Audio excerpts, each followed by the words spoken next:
এই বৌদ্ধ বিহারের জায়গাটিতে এই দিদার বাড়ি ছিল। তখন ওইটা পাওয়া গেল, তখন এই অনেক মানুষ আসলো। বন্ধুরা, প্রাচীন বাংলার সমৃদ্ধ ইতিহাসের আরো একটি অধ্যায়ে আপনাদের স্বাগত জানাচ্ছি। আমি প্রশান্ত মৈত্র।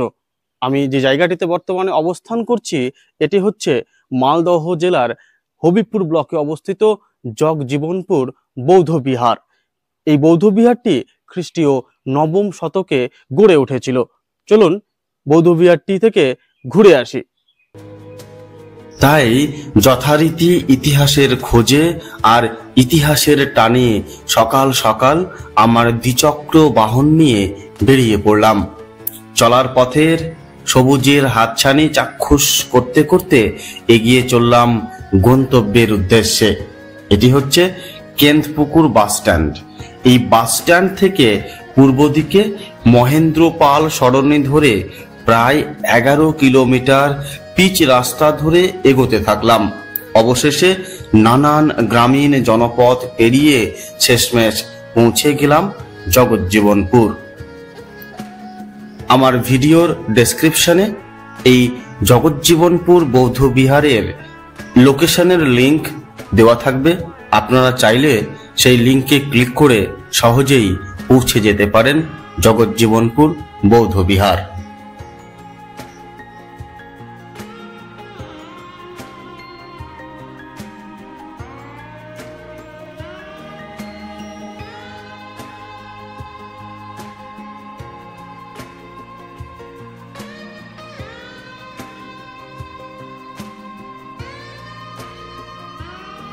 এই বৌদ্ধ বিহারের জায়গাটিতে এই দিদার বাড়ি ছিল। উনি প্রথম যে তাম্র ফলকটি এখান থেকে পাওয়া গিয়েছিল সেটি ওনারাই প্রথম উদ্ধার করেছিলেন, মাটি খুঁড়ে পেয়েছিলেন। সম্পূর্ণ বৃত্তান্ত শুনবো দিদার কাছ থেকে, চলুন শুনে নি। তখন ওইটা পাওয়া গেল, তখন এই অনেক মানুষ আসলো। মানুষ যখন বাড়ি করার জন্য খুঁজছিল, তারপর পাওয়া গেল। ওই পাওয়া গেলে পরে অনেক মানুষ এসে পুলিশে নিয়ে গেছে পর আমাদের এখানটা সরিয়ে দিল ঘর করে। এখন আবার আমাদের এখানে জায়গা ছিল, সেখানে এখন আমরা আবার বসবাস করতে আসছি। কাকা ভাই এটা বাড়ি করতে যাইয়া তারে দেওয়া গেছে পর ওকেও তো সাহায্য করছে, মানে এখানে দেখাশোনা এইটাই করে।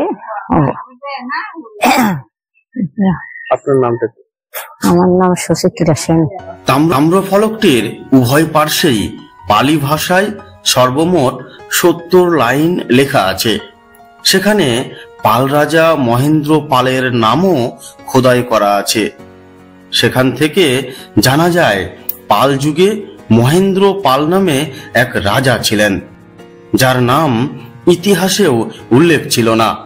সেই পাল রাজা মহেন্দ্র পাল বৌদ্ধ বিহারের জমিটি দান করেছিলেন।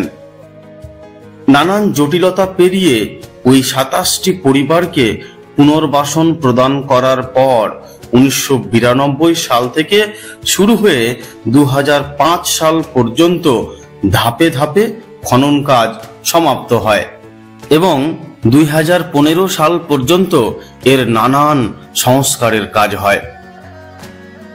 প্রিয় দর্শক, বৌদ্ধ বিহারটি আবিষ্কারের চিত্তাকর্ষক গল্পটি আগে বলি। গল্প হলেও এটি কিন্তু সত্যি। 1987 সালের 13 মার্চের কথা। তুলাভিটার এই বৌদ্ধ বিহারের 15 ফুট উঁচু এবং 9000 বর্গমিটার টিলার উপর ছিল 27টি পরিবারের বসবাস। এদের কারোরই জানা ছিল না 1200 বছরের পুরনো ইতিহাসের উপর এনারা বহাল তবিয়তে বিচরণ করছেন। এই 27টি পরিবারের মধ্যে শ্রীমতী সুচিত্রা সেনেরও পরিবার ছিল। শ্রীমতী সেনের খুড়তুতো ভাই শ্রী জগদীশ গাইন ওনার বাড়িতেই থাকতেন। 1987 সাল নাগাদ শ্রী জগদীশ গাইন সিদ্ধান্ত নেন নিজস্ব একটি গৃহ নির্মাণের এবং তিনি সেই সূত্রে দিদির ভিটেতেই গৃহ নির্মাণের জন্য খোঁড়াখুঁড়ি শুরু করেন। কিছুক্ষণ খোঁড়ার পর হঠাৎই কোদালের ঘায়ে একটু অন্যরকম একটি শব্দ শুনতে পান।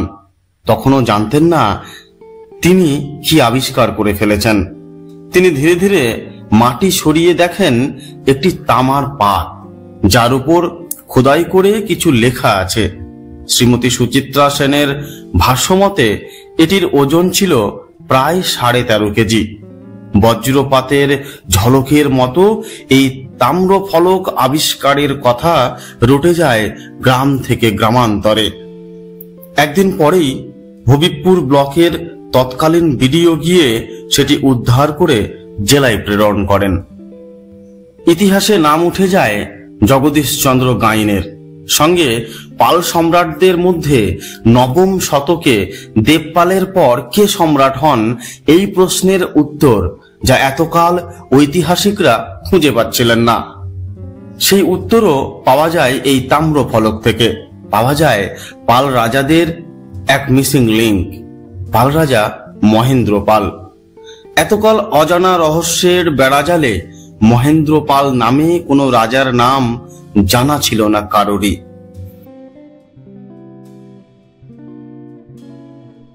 প্রকাণ্ড এই অবকাঠামোগত ধ্বংসাবশেষটুকুই অবশিষ্ট আছে, স্থাপত্য নয়। ইতিহাসে চির সমুজ্জ্বল এই প্রাচীন বৌদ্ধ বিহার।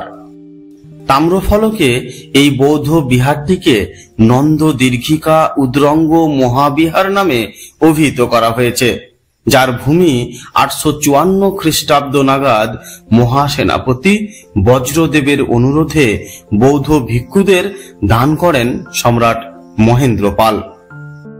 খনন কার্যের ফলে দেখা যায় এই বর্গাকৃতি বৌদ্ধ বিহারটিতে স্তূপ, ভিক্ষুদের ঘর, টানা বারান্দা, শৌচালয়, সিঁড়িযুক্ত একাধিক প্রবেশদ্বার। এর ভেতরের দিকে আছে একটি প্রকাণ্ড আঙিনা ও আঙিনার এক কোণে একটি ইঁদারা।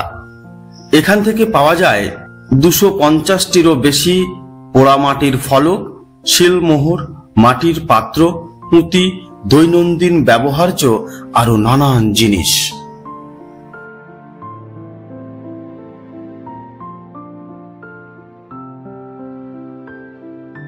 তাম্রফলকে এটিকে নন্দ দীর্ঘিকা মহাবিহার বলা হয়েছে। এই মহাবিহারটি থেকে কয়েকশো মিটার দূরে অবস্থিত প্রকাণ্ড এক জলাশয়ের নামে, যেটিকে স্থানীয়রা নন্দদিঘি বলেন। এই প্রকাণ্ড হ্রদ সদৃশ জলাশয়টি নিজের চোখে দেখার পর কেমন যেন ঘোরের মধ্যে চলে গিয়েছিলাম। মনে মনে বলে উঠেছিলাম, আহা কি দেখিলাম, জন্ম জন্মান্তরেও ভুলিব না। জলাশয়টি কতটা বড় তা আমার মোবাইলের ক্যামেরা লেন্স পরিমাপ করতে না পারলেও আমার চোখের লেন্স আমাকে ঠকায়নি। যদিও এই দিঘির বেশিরভাগটাই বর্তমানে দখলদারিতে, তারপরেও দেখনদারিতে কম না।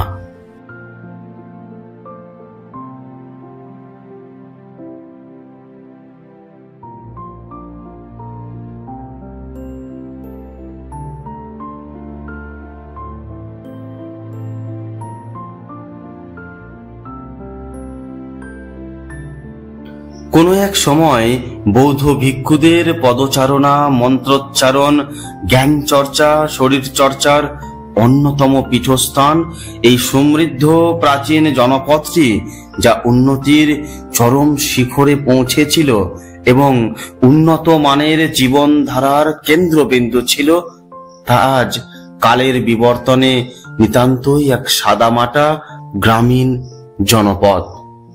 অনুন্নয়ন আর বঞ্চনা নীরবে সয়ে ধারণ করে আছে ইতিহাসের কালোজয়ী এক অধ্যায়। বন্ধুরা, বিদায় নিলাম আজকের মতো। দেখা হবে আবার নতুন কোনো ভিডিওতে। ততক্ষণ পর্যন্ত সবাই ভালো থাকুন, ভালো রাখুন, সুস্থ থাকুন। ধন্যবাদ।